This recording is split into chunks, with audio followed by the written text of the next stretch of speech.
শুভ সকাল বন্ধুরা। আজকে একটু মর্নিং ওয়াক করতে আসছিলাম, এসেই দেখি যে মেঘ ধরে আছে। এই সকালেই মনে হচ্ছে বৃষ্টি আসবে। কালকে রাতে প্রচুর পরিমাণে বৃষ্টি হয়েছে, তার জন্য দেখতে পাচ্ছেন। আর কত মাঠে জল জমে আছে বৃষ্টি হয়েছে বলে। তাই আস্তে আস্তে সামনের মঞ্চের দিকে এগিয়ে গেলাম, যে মঞ্চ আছে সেখানেই আজকে একটু একটু এক্সারসাইজ করা হবে। আর দেখতে পাচ্ছেন দুর্গা পুজোর প্যান্ডেল প্রায় শেষের মুখেই হয়ে গেছে।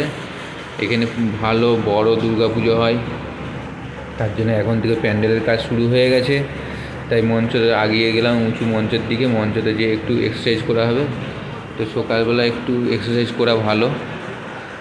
সকালবেলা এক্সারসাইজ করলে, সকালবেলা উঠে একটু হাঁটাচলা করলে সবাই মন ভালো থাকে এবং শরীরও ভালো থাকে। শরীর ভালো থাকলে মন ভালো থাকবে। তাই আমি সবাইকে বলবো সকালবেলা উঠে এখন একটু এক্সারসাইজ করার চেষ্টা করবে, কি হাঁটাচলা করার চেষ্টা করবে। তো আজকে সকালে কি আমি করি সেটা আপনাদের সামনে তুলে ধরলাম।